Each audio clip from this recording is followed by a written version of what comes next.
Don't spend money until you're making money. Teach yourself that at the beginning of your venture, you are not going to spend your money until you're actually making money. What are you going to do? You're going to invest your heart, your hustle, your energy, your drive, your motivation, but you're not investing your money until you're making money. People say, well, don't you need money to make money? Like, no, you don't need money to make money. You need your energy. You need your resourcefulness. As soon as you focus on resources as being the problem, you've lost. It's never a lack of resources. It's a lack of resourcefulness. It's you feeling that it's a lack of resources that is the problem. And that prevents action, that prevents forward motion, because you feel, hey, if I only had X amount of money, then I would be able to do this. There's always a way to start smaller. There's always, today, you could do something today, some small step today, to move one little step closer towards achieving your goals. And it's that inaction due to a lack of resources or perceived lack of resources that prevents people from actually accomplishing their goals and reaching their mission. That's what happens. So there's always a smaller way to get started. And to teach yourself, especially at the beginning, that you want to be more resourceful, that you don't want to spend your money until you're making money. So instead of focusing on how you can spend money that you don't have, think about how can you do something with what you do have. And to invest your heart, your energy, your time, your hustle, your drive, but not your money until you're making money. So how do you do it? What are some of the steps? Well, step one is you dream big, but you act small. Dream big, act small. There's the big mission you've got is amazing. That's what's going to fuel you. You don't want to feel like every day you're waking up and doing something small. You've got this big drive, this big ambition. It's awesome. And act small. Like today, do something. Instead of waiting for venture capital or somebody put you on or to co-sign you, just do something. Dream big, act small. Need motivation? Watch a top 10 with Believe Nation. Top 10, I got a top 10. Got my motivation high for my top 10. Gotta learn from the wise women and men. All my life, like 9 to 9. For my top 10, top 10, 9 to 9. This one's for my top 10. Hey, it's Evan Carmichael, and I make these videos because chances are you are the most ambitious person in your circle, but you know you're capable of more, and you get that push by surrounding yourself with the best. So today, let's learn from one of the best, Evan Carmichael, and our take on his top 10 rules for success. Enjoy. Rule number 2, take control of your thoughts. Most of us never take control of our self-talk. You don't take control of the thoughts that you have about yourself when you're by yourself. It doesn't even matter as much what our parents think, what our friends think, what our husband or wife thinks. It's you. You're the problem. You think negatively about yourself. You are not consistently filling yourself with thoughts, with positivity, with ambition, with courage. The default pattern is one of mediocrity, of one of I can't do this, one of lack of resourcefulness, and so that's what you live. And it's possible to change. And in making that shift and making that change, you become an entirely different person. We talk about how do you become the best version of yourself? How do you live your life? How do you show up as that proud version? This is it. It's taking control of the automatic self-talk that you have to yourself, even if you don't actually talk to yourself, even if you're not saying, Evan, you're an idiot. Right? Evan, you can't do that. Even if you're not saying those things out loud, you're feeling those things. It's at a subconscious level. And this is where you're playing small and limiting yourself. I am afraid a lot. I'm afraid a lot, and I used to let that fear dominate me. I used to let that fear prevent me from doing the thing that I needed to do, whether it's making videos, whether it's speaking on stage, whether it's interviewing people. I don't believe in being fearless. I think if you're fearless, it means that you are just doing the things that are inside your comfort zone. You're photocopying your life. I think if you're fearless, you actually hate your life because you're just doing things that you know how to do. I think fear is a great thing. It's not being fearless, it's having the fear and then showing up because of. Not even despite of, because of. Because you're afraid, then you have to go do the thing. Because you're worried, then you have to go do the thing. Because you're afraid of somebody's judgment, then you have to go do it just because, just to teach yourself that you do it. So for me, speaking on stage, doing interviews, making videos were the three that I struggled with the most. This is a guy who's made 10,000 videos, has spoken in front of thousands of people, have done interviews with some of the biggest people on the planet. I'm still afraid every time. I'm still afraid every time. And I don't let that fear now stop me from doing the thing. I'm still, I had Tony Robbins on my channel, and I had him on 3 years or 2 years before, but I'm still nervous to have him on.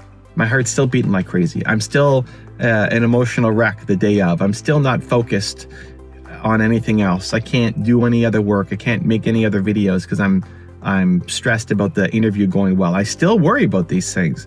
It doesn't go away. There's just levels to this. And I still want to show up. Where old Evan, younger Evan used to find a reason why I couldn't do it. Find a reason why I couldn't show up. Live in the fear and justify it as an actual reason or excuse, but deep down, I was just afraid. Think about your reasons. Like, why can't you do this thing? What are you telling yourself that you can't do? Really deep down, it's just a fear. You're just afraid. There's no really good reason. You've convinced yourself there's a reason, but deep down, you're just afraid, right? If you're actually honest with yourself, you're just afraid. Rule number 3, don't live in regret. Living in regret sucks. Imagine you are 95 years old, you're looking back on your life at this moment, on this day, realizing that you could have played bigger, you could have done more, you had more potential, you had an opportunity in front of you, you could have done something, and you didn't. You didn't because you were afraid, you came up with some reason that you actually believed that was really an excuse, you played small, you didn't accomplish your goals, now you're 95 years old and it's over and you can't do it. You're not physically or mentally able to actually do it. The more you can actually feel that today matters, that you want to stop living your life by other people's opinions and stop living with the fear of regret. Stop having that thing hang over your head that you could have done something and you were too afraid to do it. The more you can actually feel that, it can push you to actually take an action, because otherwise you live the life that everybody lives, that most people live. Most people regret their life. Most people regret not the things that they did, but the things that they didn't do. Regret the ideas that you had that then you saw somebody else make a ton of money off of. You regret the conversation that you wanted to take, but you are too afraid to go introduce yourself. Like, we live in this zone of regret. Already you can feel it. Look back to things that happened last year, or 2 years ago, or 5 years ago. Like, you wish that you showed up a certain way. You wish that you had more courage, more boldness, and you didn't do it. You didn't do it. And the point isn't to beat yourself up over that. The point is to use that as courage to go do something today towards accomplishing your goals. I used to use the fear of regret a lot when I was younger, especially, to get myself to take action. The biggest decision of all, the hardest decision of all, was to, when I was 19, not take the $100K a year dream job that I thought I wanted, to go become an entrepreneur, make $300 a month, own 30% of a company. That was the hardest thing ever. And the thing that gave me the courage to do it was the fear of regret. And Jeff Bezos has a great regret minimization framework, he calls it, where basically he tries to project out to being, that old man and living life with as few regrets as possible. So I asked myself, what will I regret more? Will I regret more saying no to my dream job and making 6 figures and traveling around the world? Or will I regret more saying no to this business and just not knowing? And I thought, you know what? I can always go get another job. It may not be the same job. It may not be the same company. It may not be the same opportunity. It may not be as much money. It may not be as much travel. It may not be this perfect job. But I could get another similar job. I felt like I could get another similar job. This business idea, this business opportunity, I didn't know that I would ever have this chance again. And so I said, you know what? Even if the most likely outcome is failure, I didn't think it was going to blow up. I didn't know that it was going to work out or not. Even if the most likely scenario is failure, I still have to do it because I don't want to live with regret. And I told myself I would rather know and fail than not know. Rule number 4, show empathy. The number one way to deal with negative people in your life is through empathy. It's empathy. It's not hating them back. It's not spreading negativity. It's not reminding yourself that you're better than them. It's empathy.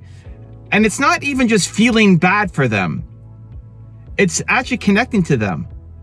Let me explain. I default to assuming that people are good. This is a wild idea. People are good. Humans are good. I've done the WHO exercise, the year one word exercise, helping people find the most important core value with so many people. And it's always something positive.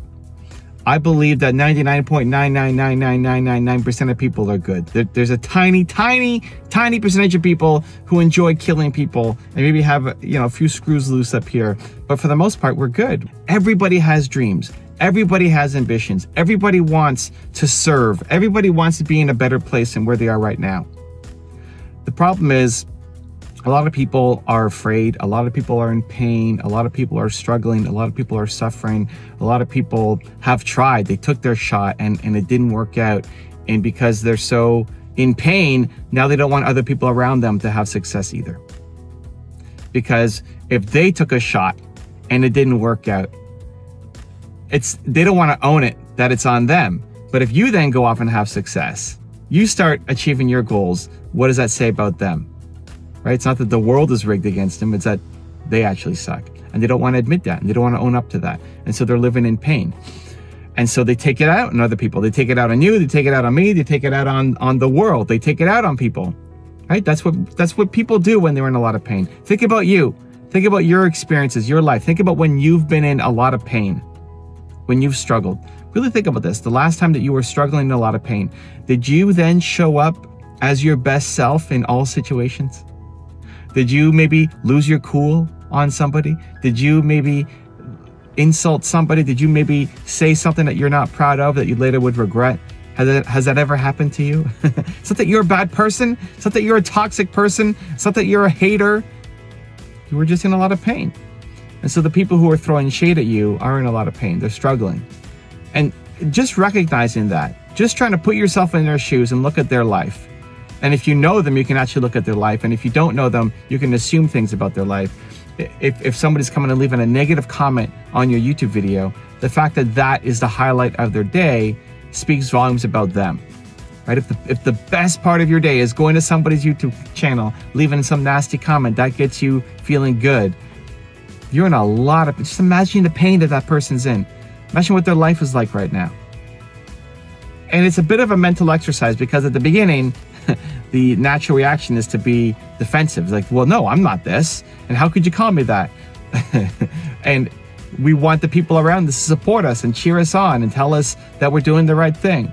So the natural defense mechanism kicks in where we say, no, that's not right. But if you can take a breather, you can take a step back and you can just try to have empathy, try to put yourself in their shoes, try to see that they're in a lot of pain.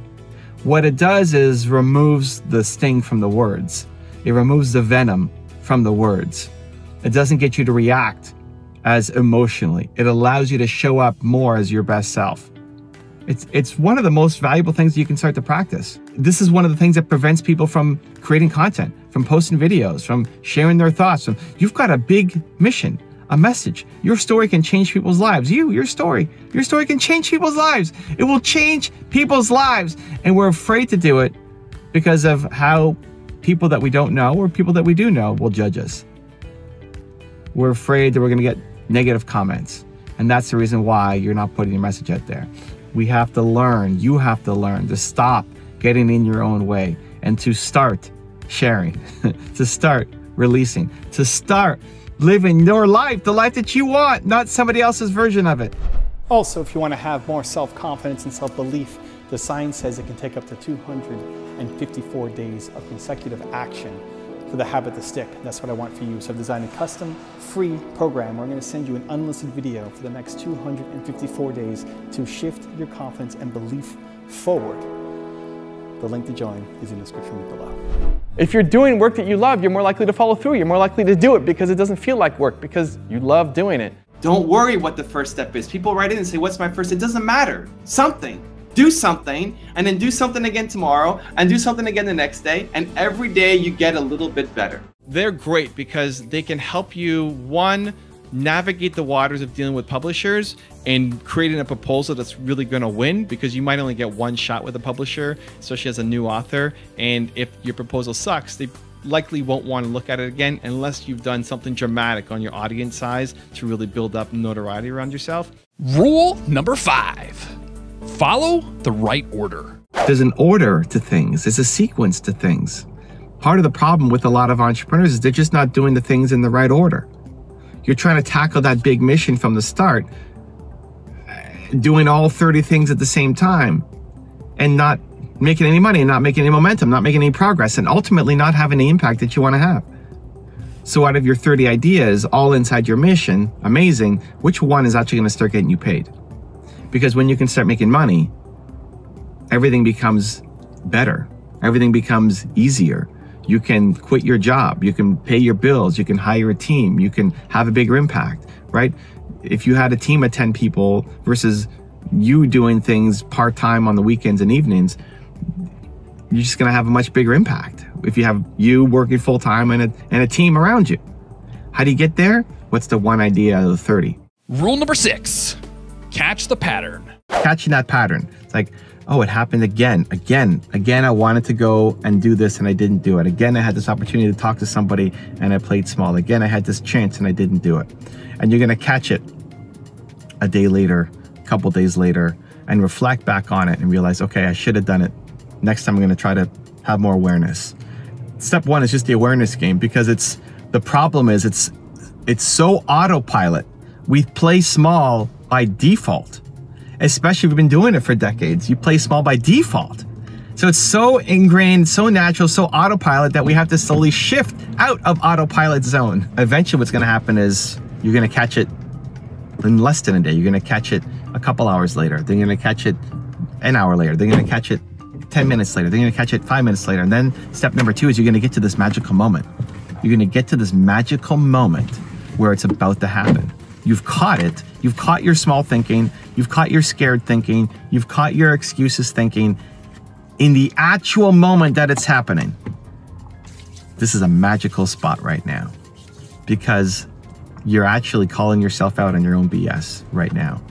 And what you need to do is get enough courage to actually take the action, to pivot courses, to instead of doing what you historically normally would do on autopilot, now we're going to take the other action, the action where you're proud of yourself, the action that you don't want to live in regret. That version of you showing up. Rule number 7, spend time with yourself. Spend a little time with yourself and finish the sentence. I am what? I am blank. I am blank. What's the blank? You are what? If you're just by yourself, you have a little space to breathe from your environment, you are what?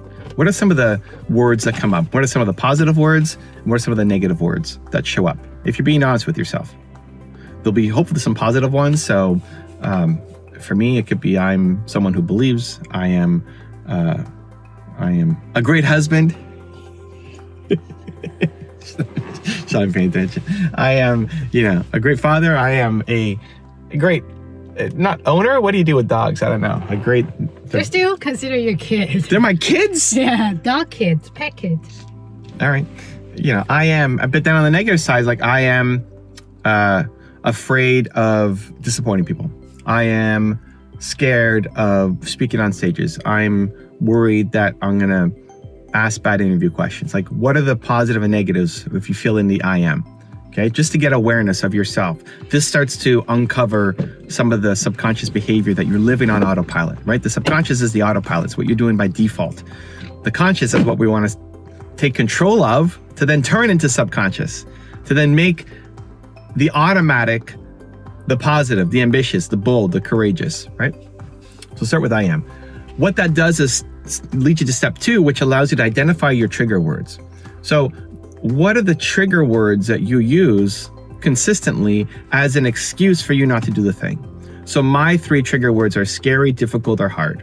That when I say scary, difficult, hard, those used to be the reasons why I couldn't do something.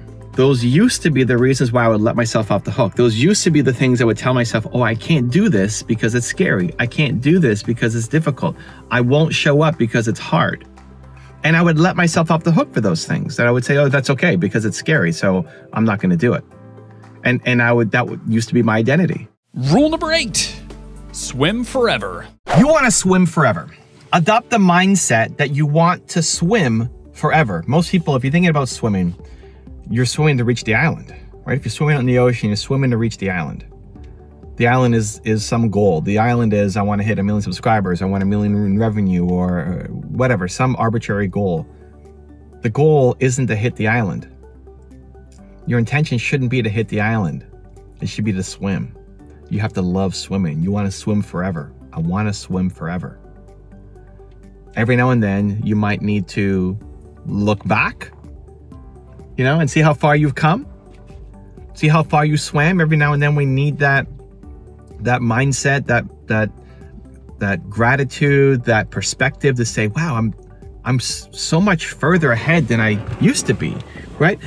A big challenge with achievers is we don't feel like we've done enough. Especially high achievers, you don't feel like you've done enough. And that can often be a drive forward, but sometimes it's so overwhelming that it actually puts you in a negative state where it prevents growth. So in those moments, you look back and see how far you swam. It's like, wow, I've come a long way compared to who I used to be. The accomplishments, the belief systems, the mindset, the relationships, like the personal development, how much have you grown? If you actually think about it, how much have you grown in the past 5 years is probably crazy. If you're a fan of this channel, you're watching this video, you've grown a lot in the past 5 years.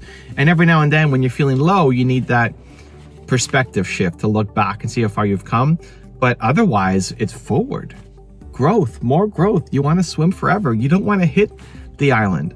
You want to swim forever. We've all experienced those moments where you hit a goal, and then what? What do you feel? You feel a moment of happiness, of accomplishment, and then like, oh, is that all there is? You know, when I hit 1 million subscribers on YouTube, like that was the drive, that was the goal. I want to hit 1 million subscribers on YouTube. I wanted to hit it. I don't even remember what the goal. I wanted to hit it before Gary. I wanted to hit 1 million subscribers before Gary Vee, and we did it. And they're like, oh, I'm still the same person. Somehow we feel that when we accomplish something, we're going to feel different. We're going to be different. You're going to be a different person when you hit that goal. And we end up getting confused because it's not even about the goal. You become a different person in the pursuit of the goal. I've studied more successful people than most people, just in the nature of the work that I do. And there's a reason why the #1 rule for success over and over and over and over and over and over and over again is you have to love what you do. You have to love the process. Successful people, they love the process. They love the doing. They love the actual showing up every day. I'm sitting here at a Nina's inside there. Can we see? Nina's inside at a T&T. It's a Chinese grocery store. She's inside doing shopping. I'm sitting here in the car making videos. Why? Because I like it. I like the process. It's not about how many subscribers I have on the channel. I like feeling like this matters, that I'm so grateful that thank you. Honestly, thank you for watching this video. I'm so grateful that you're here watching this video, that I could make something from my car that's worthy of somebody else's attention. Thank you. I love this. We've done over 10,000 videos. Why? Because I love it. Like if it's just a strategy, if you're just trying to reach the island, you drown. If you're just trying to reach the island, you drown. You have to love swimming. This is the mistake most entrepreneurs make when they're first getting started, is you're just chasing an opportunity, but you don't actually love the process. This is a great quote, one of my favorite quotes of all time. It's an African saying that beyond the mountain is more mountains. And it's similar to the swimming analogy. Beyond the mountain is more mountains. What do you do when you get to the top of the mountain? There's another mountain to climb. You don't ever want to get to the top of the mountain. Think about it. If you hit the top, you're going to start to hate your life because there's no growth, because we want more growth. We want more learning. We want more progression.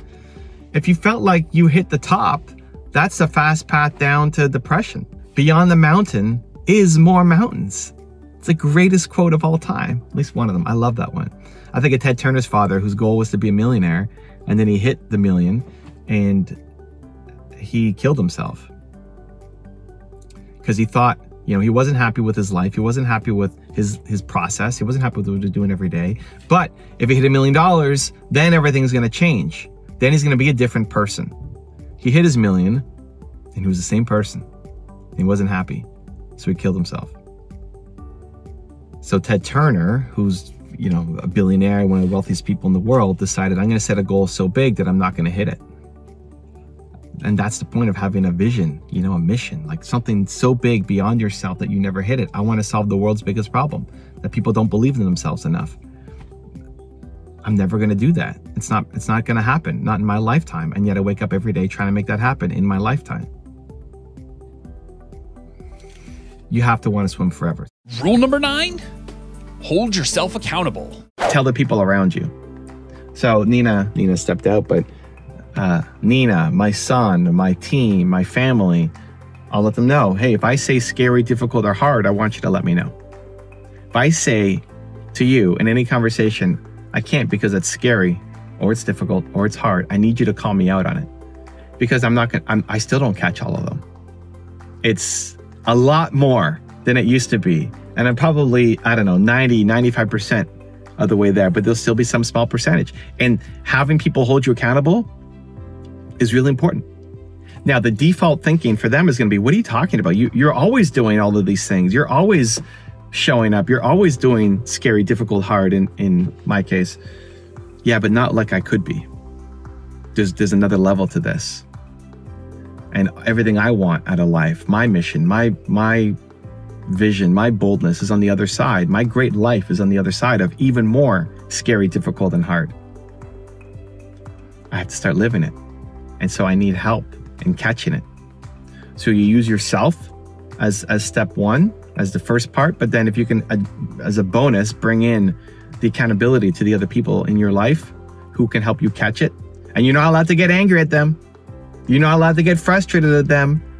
If you say one of your trigger words and they say, you just said it, you're going to want to say, nah, but it doesn't count. It doesn't mean it. I was thinking something. Stop letting yourself off the hook.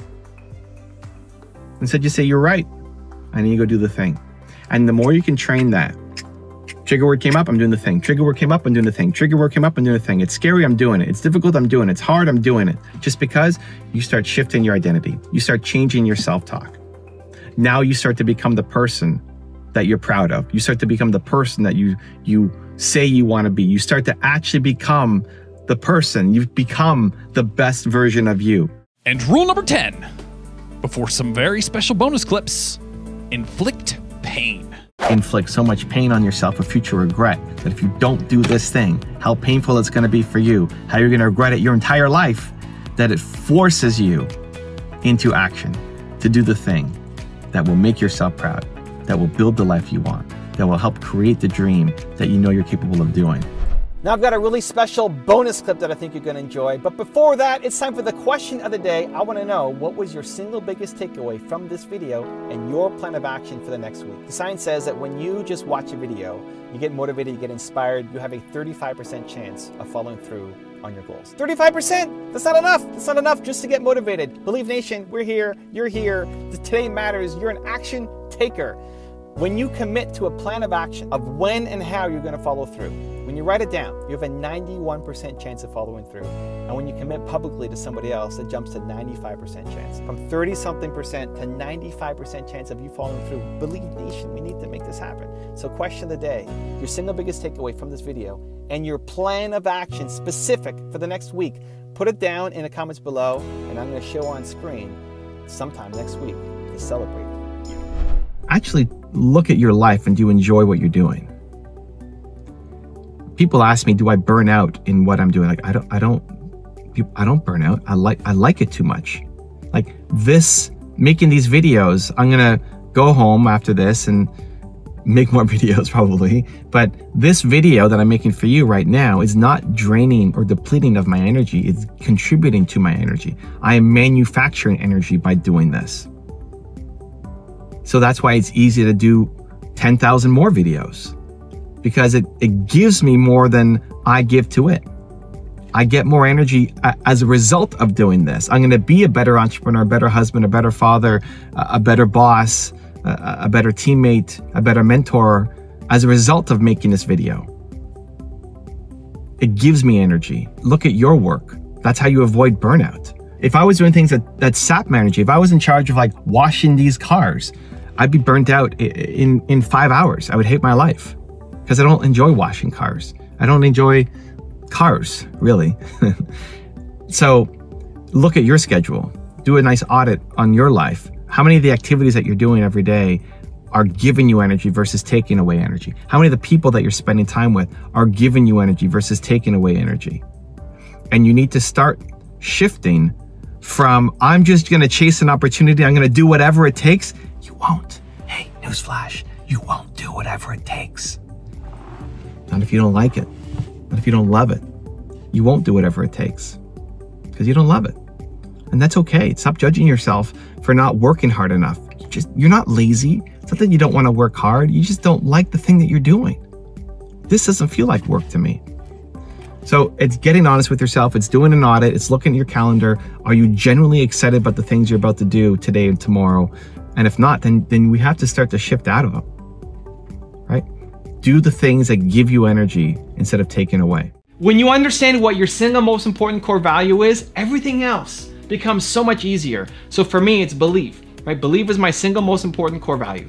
How does that help? Well, with every decision that I make, it's seen through the lens of belief. Every video content that I make is about belief. It has to be. Every interaction I have, every workshop, every book, every meeting, all of it has to be run through the belief framework, right? The glasses of belief. If I'm hiring somebody onto my team, skills alone aren't enough. It's great that you can write copy. Do you believe in entrepreneurs? It's a big difference.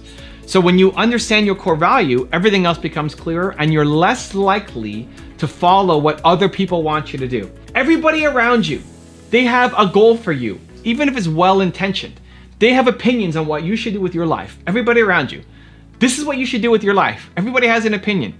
You don't know which way to go? If you don't know which way to go, it's because you don't know what you stand for, because you're standing on quicksand. But when you understand your one word, your who, your most important core value, it's like you're standing on a rock that nobody can push you from.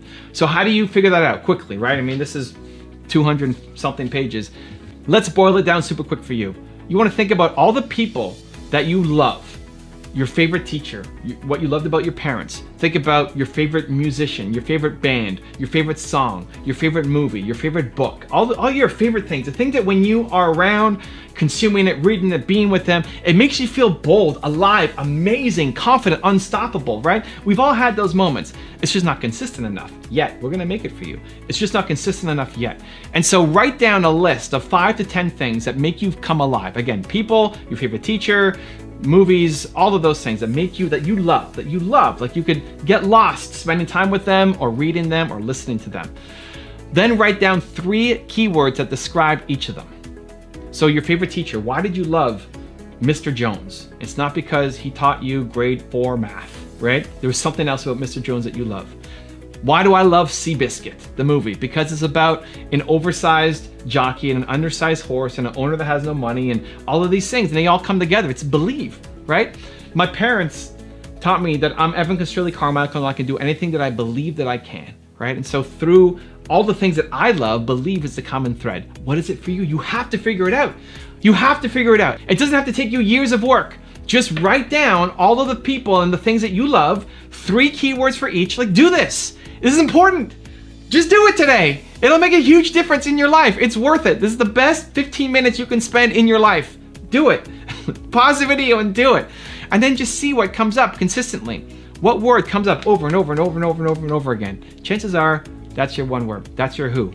Then when you discover it, you have to start living that life. The reason most people don't win isn't because you don't have great ideas. You're a genius. The only thing missing is momentum. You're dreaming huge. That's amazing. I love it. But there is 0 momentum. It's never going to be the right time and nobody is coming to save you. The time is now to make your dreams happen.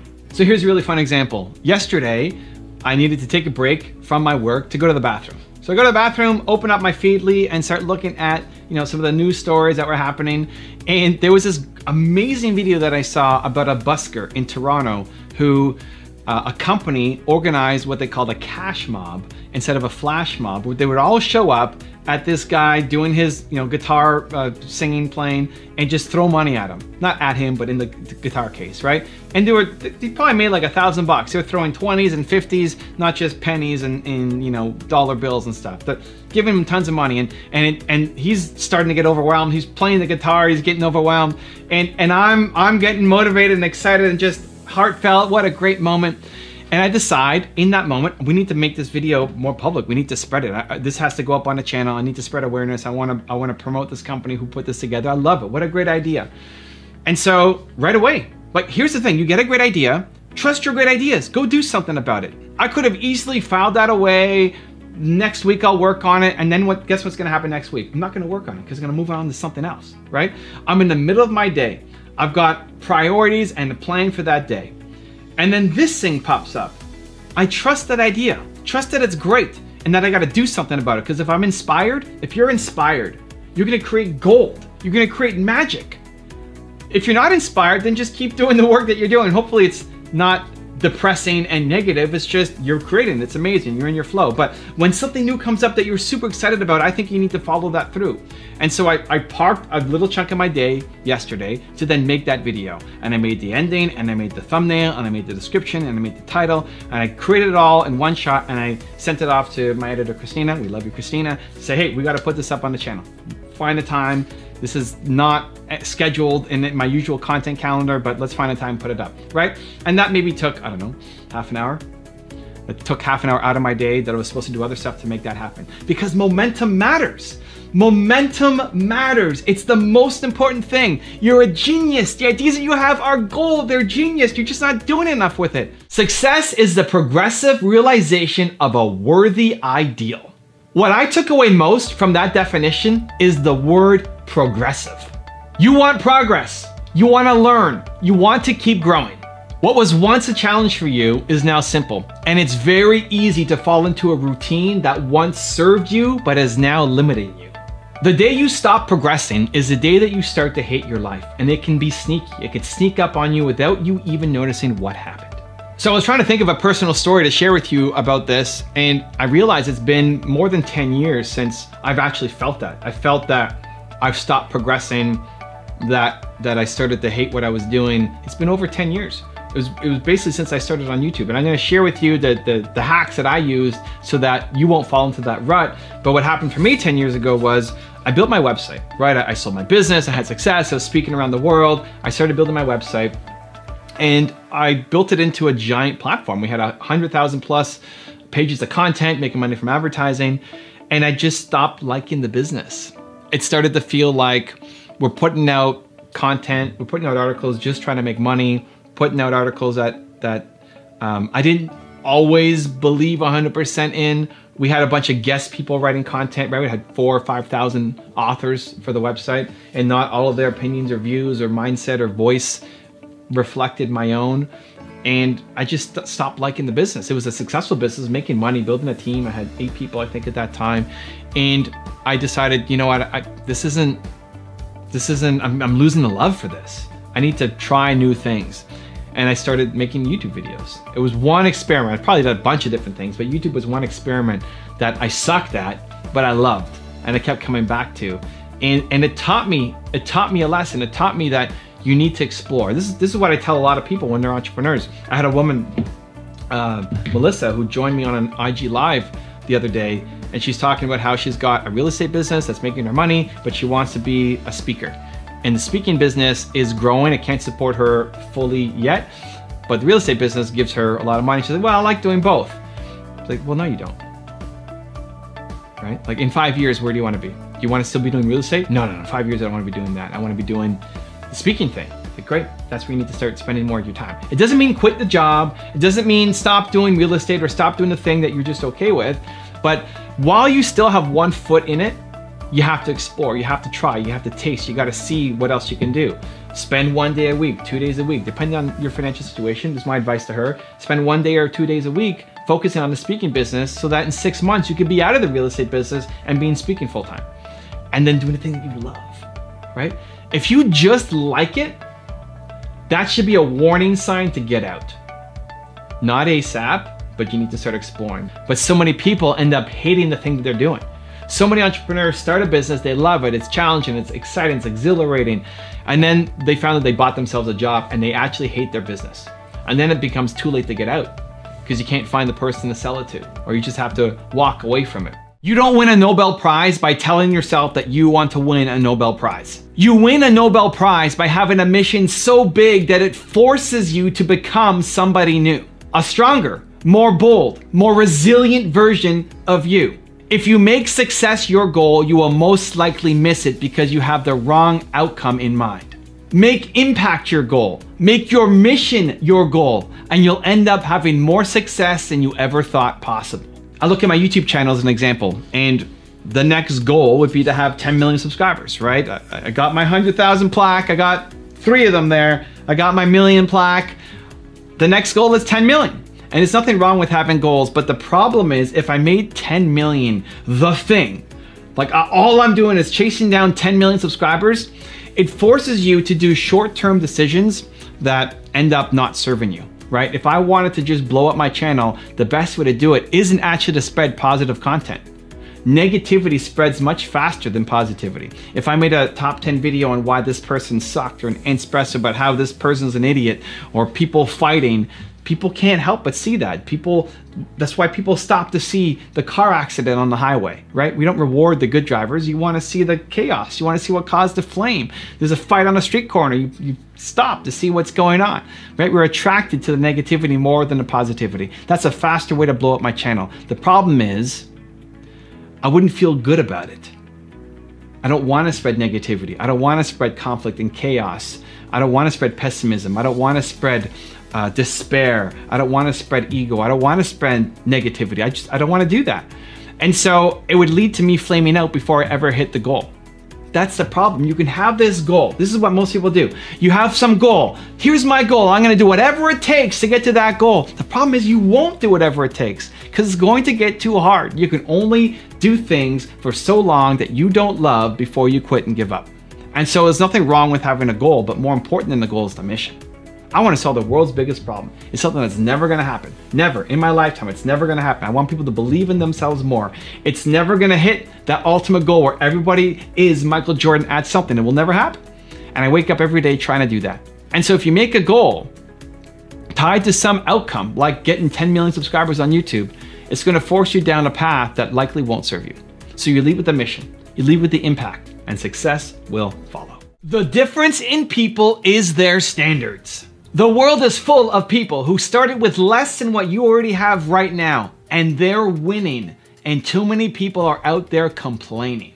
Complaining that you don't have the money, that you don't have the time, that you don't have the experience, that you don't have the personality for it. All legitimate, logical reasons. But others have done it with those very same circumstances as you, with worse circumstances than you. The difference is they have a higher standard for themselves. And today, we're gonna raise yours. One of the things I'm most proud about for myself, why do I love Evan Carmichael, is because when I say I'm gonna do something, I do it, especially when it gets hard. Like, it doesn't count until it gets hard. And I'm doing it not just for other people. I'm doing it not just because I promised you that I would show up. I'm doing it for myself because I said I was gonna do something and then I go off and do it. This is the foundation of self-esteem, of self-confidence, of self-love, doing it when you say you're gonna do it. And so on Monday, I usually have a 2-hour walking meeting with Alex. Alex helps me run Toronto Dance Salsa. He comes over, Monday's my mentoring day, and we'll usually go for a 2-hour walk around the city. And it's starting to get cold. You know, it's winter time here, it's getting cold. And so we bundle up and we go for our 2-hour walk while we talk and while we meet. I'm trying to do walking meetings more, just for my own health and just for the challenge of it, because it's easy to start something like that in the spring or in the summer. It's really hard to do it when it's in the winter and you live in Toronto, Canada, and it's snowing and cold, right? So this Monday, Alex was sick. He still came in, he was sick, he was running a bit of a fever, not crazy sick, but just sick. And Nina, my wife, super caring, said, hey, maybe you shouldn't go for a walk outside. And my heart's just like, come on, no, we have to. I said I was gonna do it, right? I have to, for myself, I have to go on the walk. Like, I'll go on the walk and leave Alex at my place and, and just film the meeting with him. But we came up with a different solution, which was I live in a condo. We have a gym in my condo, and we went down to the condo gym, and I walked on the treadmill while he stood or sat next to me for 2 hours because I said that I was going to do it. How important is that 1-2 hour walk? Not much, right? In itself, not much. Am I going to get healthy from doing that one walk? No. Am I going to lose weight by doing that one walk? No. I'm going to have so much more mental clarity by doing that one walk? Of course not. But it's the whole game because you're teaching yourself that you follow through. You're teaching yourself that you have high standards. You're teaching yourself that when you say you're gonna do something, you follow through because life is coming for you with a ton of roadblocks. Life is gonna throw tons of curveballs at you. If you can only do the thing that you said you were gonna do when it's easy and the path is perfectly clear, you're never gonna do it. This is why people don't stay consistent, because as soon as life gets hard, you let yourself off the hook. You allow your standards to drop to say, oh, it's okay. Yeah, of course I can't go for a walk because Alex is sick, right? And there are definitely legitimate times when you should let yourself off the hook. If I was dying in bed with a fever and I couldn't get out of bed, I wouldn't go for the walk. That makes sense. Don't be stupid. There's times when you need to be gentle on yourself. But more often than not, we are too gentle on ourselves when we shouldn't be. I could have done the walk, and we did it. We did it in the gym downstairs, and Alex stood next to me and sat next to me and didn't have to go outside and get the cold on him, and I still got my walk in, right? And I feel great about it because I did it when it was hard, because here's this obstacle that life's throwing at me. Here's an easy way when everybody around me is saying, you don't have to go off and do it. And a little tiny voice inside my own head saying, okay, well, here's a chance. You don't have to do it. Like, no, be quiet, voice. I'm doing it. We're finding a solution. Let's go. And the solution is gonna walk on the treadmill downstairs. What matters is that you're productive, that you get results, that you stop wasting time. Too many people default to thinking that if they just wake up an hour earlier, they're gonna be way more productive. If you're not productive in a 16-hour day, what makes you think that you're gonna be more productive in a 17-hour day when you have less sleep? So this is a interesting message and timing for me right now because I love beating the sun up. I love it. I love working. Like, it's my default state. If Nina is off on a Friday night with her friends or something, 80% chance I'm working. I love it. I look forward to it. When I go close my eyes, I can't wait for it to be the next day. Like, I'm pumped to go off and do the work. I recently did a sleep study, and my doctor was concerned I wasn't getting enough quality sleep. So I went to go do a sleep study, and the doctor, after going through the results, told me that I need to be sleeping 8.5 hours to 9 hours a night. And it like super disappointed me. 8.5 hours to 9 hours? Are you kidding me? I was trying to go from 8 to 7. I was waking up after 8 hours sleep and feeling still a little bit tired. And so that's why my doctor recommended even going to the sleep study. And I'm trying to figure out, how do I hack it to get down to 7 and still be fully functional, not be, lazy and slow and not having my cognition. And yeah, he said I need to be sleeping 8.5 to 9 hours a night. And he said, is that normal? Like, are you not worried? He's like, no, as long as you're under 10, it's normal.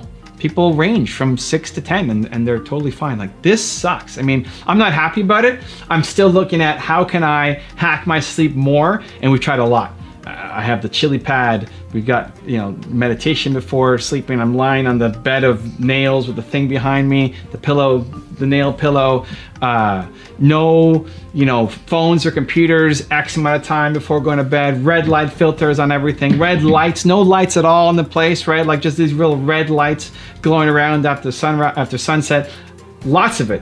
Cool down the temperature, I don't know, all of it. Don't eat past 8 o'clock, no caffeine past 2 o'clock, all of it. I'm doing all of that stuff, all of it, right? Plus probably a lot more stuff. I've studied and hacked away. I still believe there's a lot more hacking. I still want to get it from 9 to 7. But if I'm at 9 and I need 9, I think you should get 9. I'm at the point now where if I wake up and the sun is still not up, I stay in bed. And that's actually boosting of confidence. It's like, okay, so I wake up and sun hasn't come up yet. Okay, this is hard. This is difficult. It's difficult for me to not get out of bed.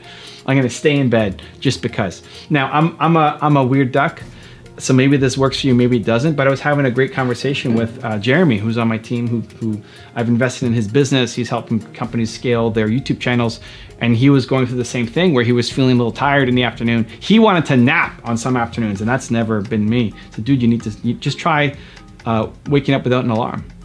And normally he's up at 4:30 in the morning or something.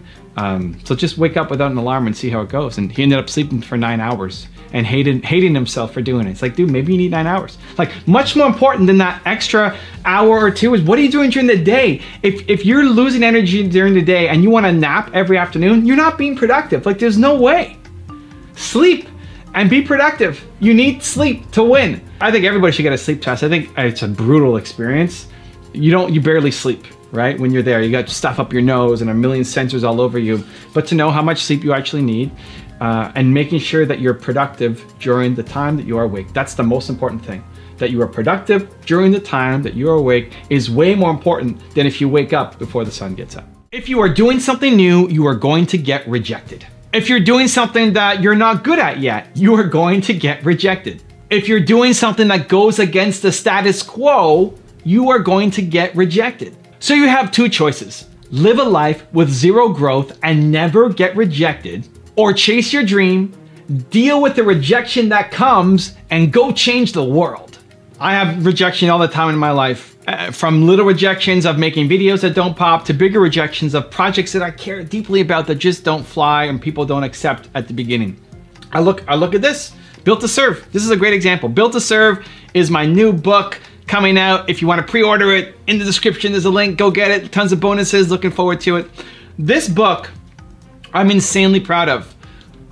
I think it's life-changing. I mean, it should be. I think the work that you create should be life-changing, but I poured so much into this and I think people need to read it. Like, I desperately think that this book will change a lot of people's lives. It could change your life. I believe it's not just hyperbole. Like, I truly, fundamentally believe it. When I came up with the idea, I was on my tour earlier this year and I did not have time to write it, right? I was on my tour, I'm behind on everything, a million things being thrown at me, meeting people, doing my events, seeing the cities, and I just decided I have to write this book because of all the feedback I was getting from people. It was all the one-on-ones I was doing with people. The same questions kept coming up. How do I find my purpose? How do I know who I am? How do I turn into a business? And so that's the point of the book. Figuring out what your purpose is and how to use that to then serve the world, right? It's called Built to Serve. And make it into a business so you can make money doing it and build a team and go off and live your mission. When I first pitched my publisher on it, they didn't want it. They didn't want my book, right? So Your One Word is down here. That's with Penguin Random House, and Penguin passed. So they had my first deal with Penguin Random House. Typically how they'll do deals, especially with first-time authors, is you get a deal and then they have the right of first refusal on your next book. So as soon as I get my next book, they get the right to look at it first before I give it to anybody else, right? So that's why I signed. So like, okay, here we go. Let's go. It's a perfect fit. I mean, it follows really nicely with Your One Word. Let's go, right? And they said, no, we're gonna pass. I'm like, yeah, what? How do you pass? This is better than Your One Word. I mean, I love Your One Word. It's great. But this is the whole thing. How do you pass on this? It's just. And we had to wait because it's 30 days and all these, anyway, legal stuff. So then we started looking at other companies. We started looking at other publishing houses. And there were other ones that seemed to line up really well with the content that they had, the author lineup that they had. And almost everybody except the last one, right, said no. And I mean, like, I got a big YouTube channel. We have momentum. We already have our first book. We're like, why? And all sorts of different reasons, you know, just not doing personal development books anymore, not whatever. Nobody came out and said like, we hate you, Evan. So maybe, hopefully that's not the reason. And then we found one that picked it up. It's like, okay, let's go. And if that one didn't pick it up, then we would have kept looking for more publishers, or I would have just made it myself. Just self-publish it, put it out, right? What do you do when the people around you don't accept what you have, when you want to take something in a new direction? I could have done something else. I could have done something easier. If I just did a book about Jack Ma, right, and his rules for success, that would be easier to pick up than this, which I talk about on the channel, but it's not the main thesis of the channel. But that's what I want to make, and that's what I'm going to make. Whether it's I get a publisher or we're going to, you know, create it myself, it's going to be birthed into existence because I decided so.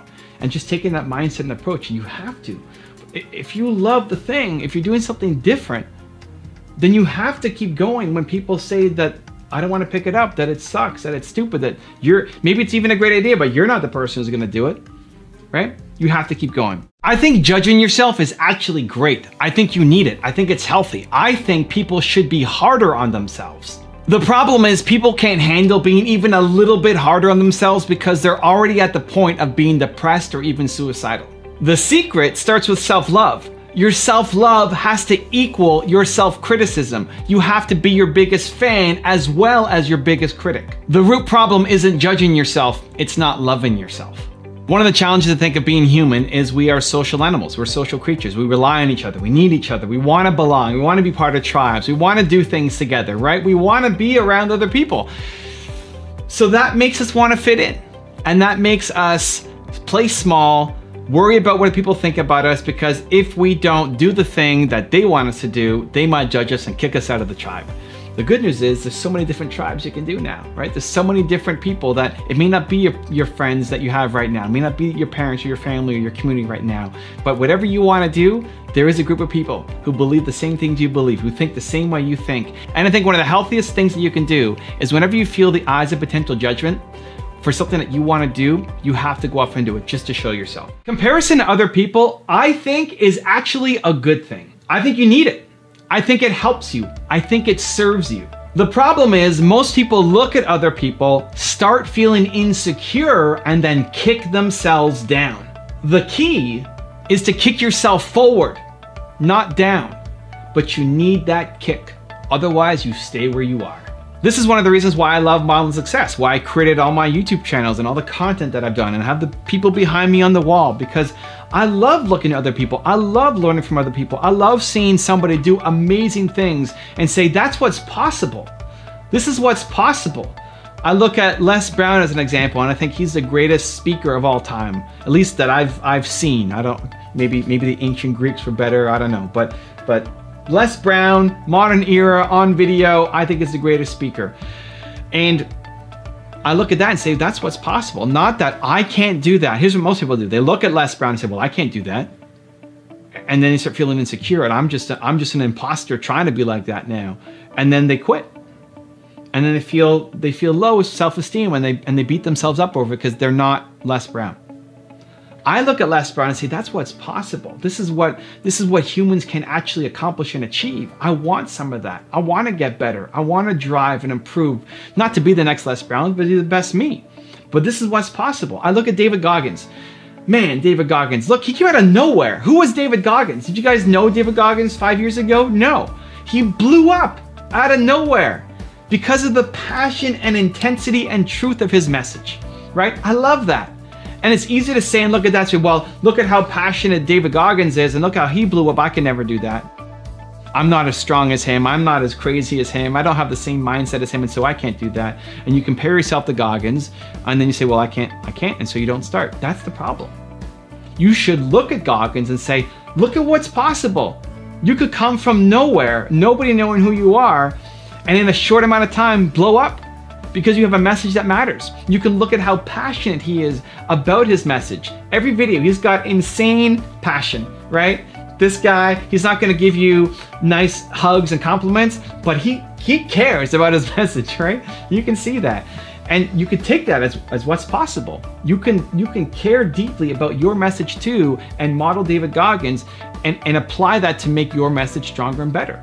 I think if you just were competing with yourself, I think you're actually gonna suck. I think if you're the best at something and you don't have any competition, I think you actually suck. Being the big fish in a small pond actually limits a lot of creativity, limits your ability to go off and crush things. I think it is. I think when you even in animals, when you see animals going up against each other in a race, when somebody's close, you work a little bit harder. Right? I think we need that in our ecosystem. The key though, again, is to make sure you're kicking yourself forward, to say this is what is possible.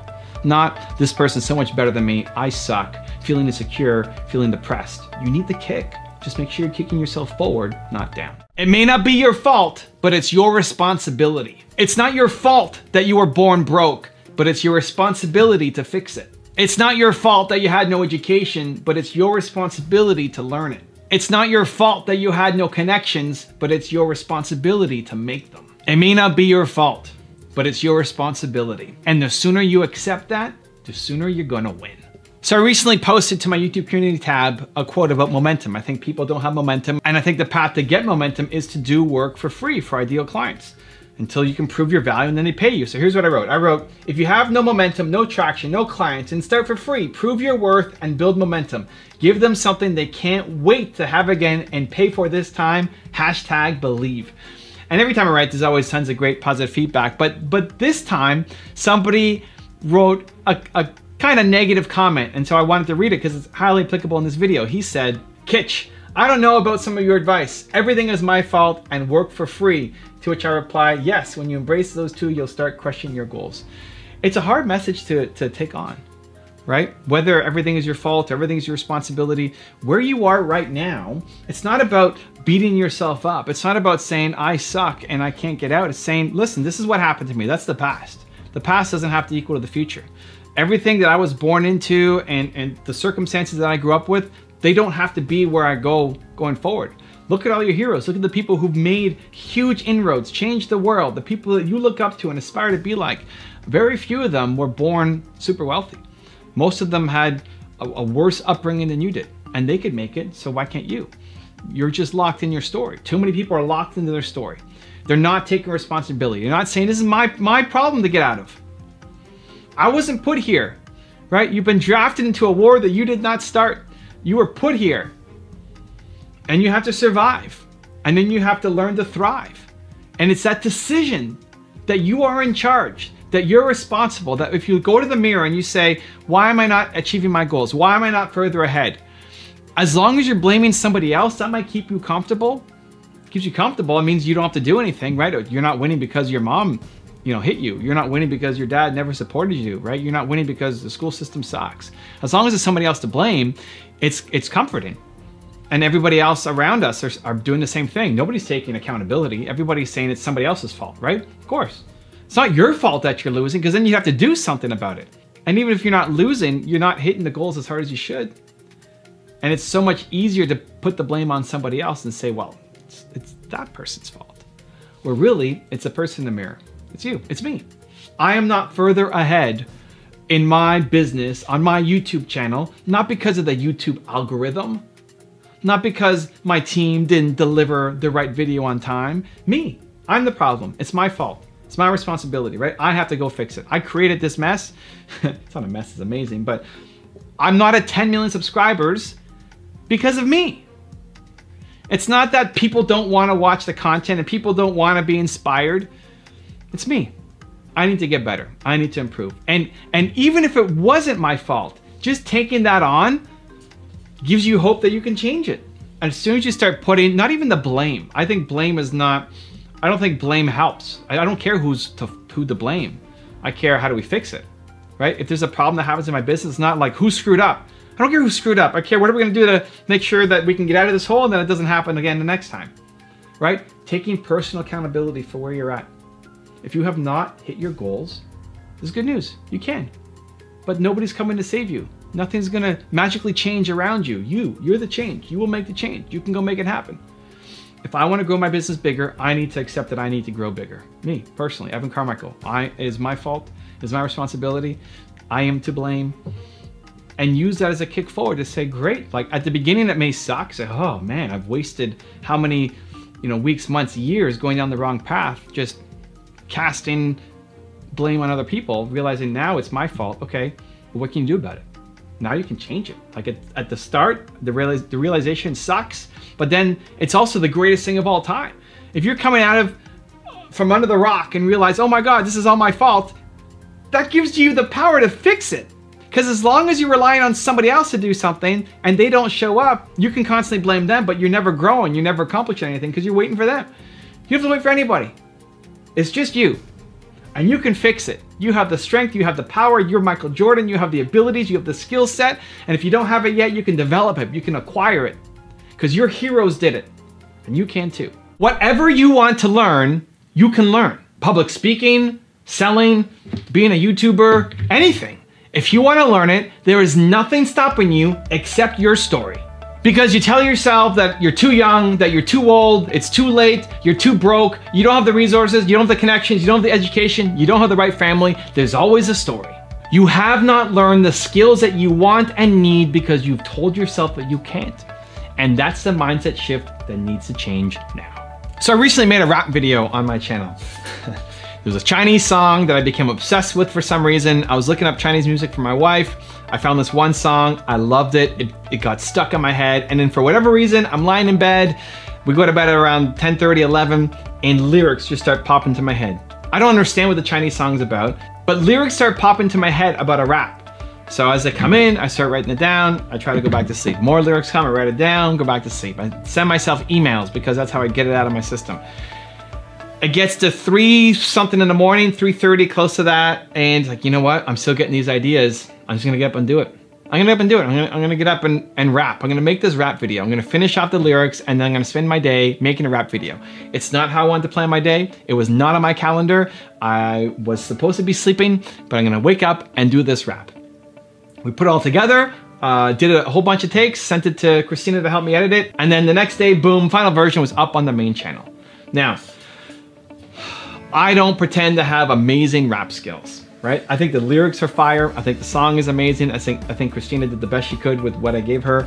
And I think the rap was pretty good. I'm proud of myself. I'm really proud of myself for, in that short amount of time, how good a product I made. I'm emotional, I'm committed, I'm connected to the song, and I'm yelling by the end of the song. Now at the same time, people are leaving comments. Some people love it and calling me, you know, Evan M instead of Eminem. Some people are loving it just because it's me, and some people are nice, saying, you know what, you're not really a rapper, but good effort, way to put yourself out there. Very kind comments. Here's the thing, I could be a great rapper. I may not be top 1% rapper, but if I practice something, I could be great at it, just like you. You could be a great rapper. Why can't you be a great rapper? I think the lyrics are fire.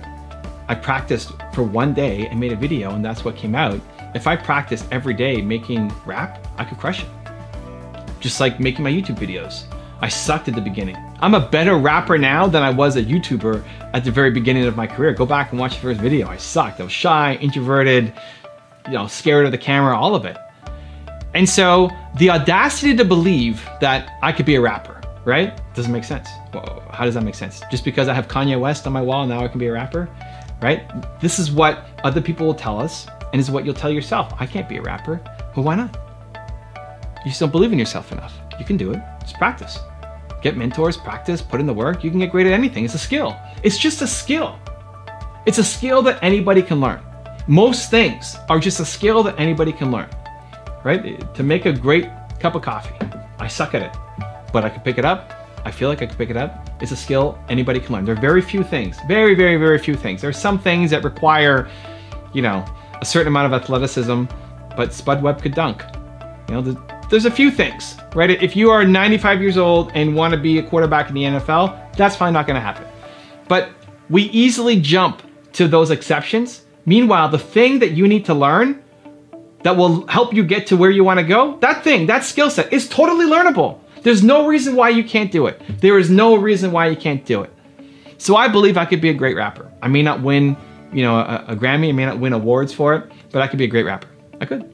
And so can you. You could be a great rapper. You could be a great entrepreneur. You can be a great YouTuber. You can be a great pianist. You can be a great anything. It's a skill. And with practice and repetition and love and execution and dedication and 6,000 attempts later, you can be great at it. The single greatest thing that you can do to improve the quality of your life is to take responsibility for it. No more blaming your parents or the country or the government or your family or your community or your education. No more blaming other people. It's you. It's you. It may not be your fault where you are right now, but it is your responsibility alone to fix it. You didn't pick where you started, but you can choose where you end up. It's up to you. So I remember growing up, my parents were very hardcore in education. You see my parents behind me here.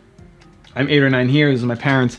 And we were a middle-class family. We weren't poor by any stretch, but we also, you know, we're not rich. And my parents invested basically everything they had into our education. They put us all in the private schools, and taking 3 kids into private schools was a giant chunk of the income that they made. And so we didn't spend money on a lot of other stuff. You know, I remember driving into my school, and all of the friends, all the other people at the school had all these fancy cars that when they turn 16, they're, you know, given a Mercedes or BMW from their family.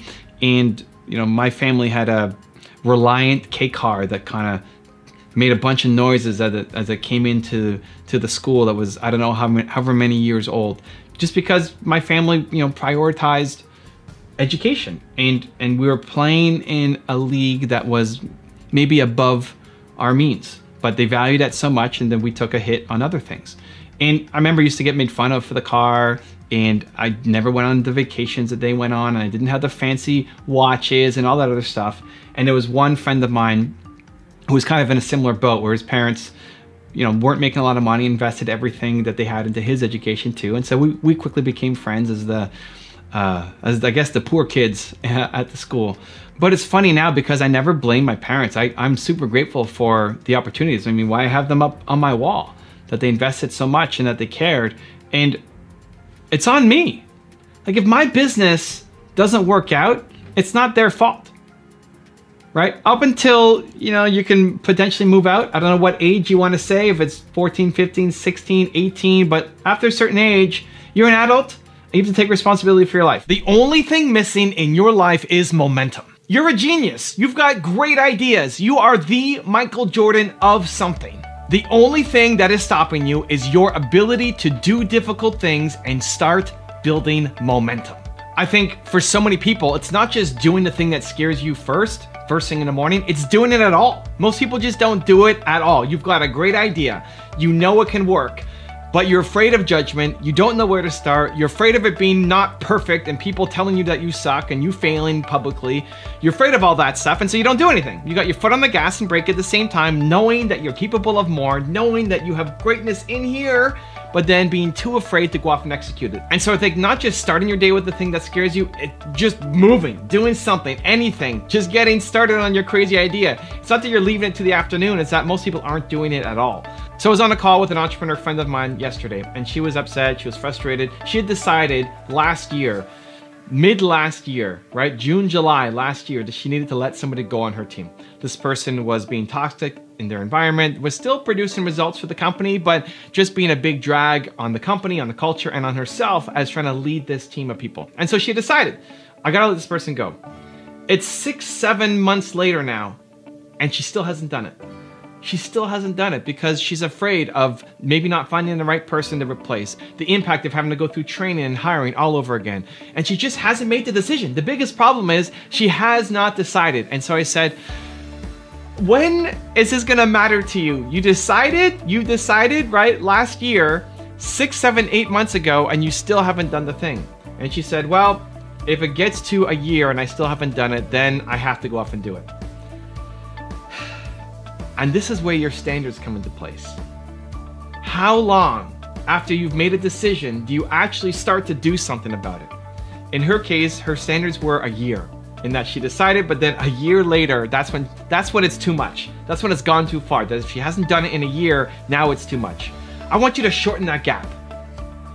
Teach yourself that as soon as you decide, you do something, you act, you put the plan into motion, because you don't have that many years left. I look at her, you know, she's not old yet, she's not midlife yet, but you don't have that many years left. And this isn't even that big a decision. Whatever is in front of you is not actually that big a decision. There are much bigger decisions ahead. It may feel like a big decision. It may feel like it. But after you've done it and you get through it, you realize, I could do that again. And there's another bigger decision ahead. You need to shorten the gap between deciding that you want to do something and actually taking action towards it. Who you spend time with is who you become. It's why I created this channel, so you and I can hang out with people like Warren Buffett. You may never meet Warren Buffett, but you can learn from him, you can be inspired by him, and you can change your life for the better by consuming this kind of content. I love modeling success because I learned from Bill Gates. Bill Gates was the first guy that I modeled success from. I had a software company, was struggling, was making no money. I told my partner I quit. And then I asked myself, somebody has done this before. I can't be the first person to try to build a software company. It can't be this hard. Please, somebody's figured this out. And the only person who came to my mind was Bill Gates, who started Microsoft. I hadn't been really that interested in reading. I hadn't been that interested in studying success. I was just trying to come up with ideas myself. And I was desperate, right? I told my partner I quit. I was desperate. I was at rock bottom. And so I said, somebody's figured this out. I can only think of Bill Gates and Microsoft. And so I studied his company and how he started, the 0 to 1, right? How did he make his first million? What did he do? And it was through partnerships. And I applied that strategy to my business. And shortly after, I had my first deal for $13,500. And I felt like I won the lottery. And after that, I had a pattern to use over and over and over again. And since then, it's been 20 years now of sharing that with you guys. It's been, for me, constant learning. It's the name of my channel, Modeling Success. It's why I have all these people behind me on the wall. It's why I make these videos every day. It's why I love learning from people like Warren Buffett and Steve Jobs and Kanye and Oprah and all these people, because they can shift you, because they shifted me. And the thing that they give you, at least for me, they give me one, the inspiration, the motivation, the idea that look at what they started with. If they could start from there and end up at this new place, why can't I? You already have more resources than Bill Gates did when he started. You have more resources than Kanye did, than Steve Jobs did when they started. You're in a better position than they were. And they went off to create amazing things. Go study Oprah's story and tell me that you're in a worse position than Oprah was when she started. You're not. You're not. And so it's inspiration. The other part is tactics, ideas, specific strategies, right? Bill Gates doing partnerships through distributorships, all of these things, learning from that and saying, hey, I can apply that to my business. Maybe not 100%, but it gets you 80% of the way. And instead of you figuring out the entire solution, you just have to figure out how to bridge that 20% gap at the end. It's much easier. It can lead to your success.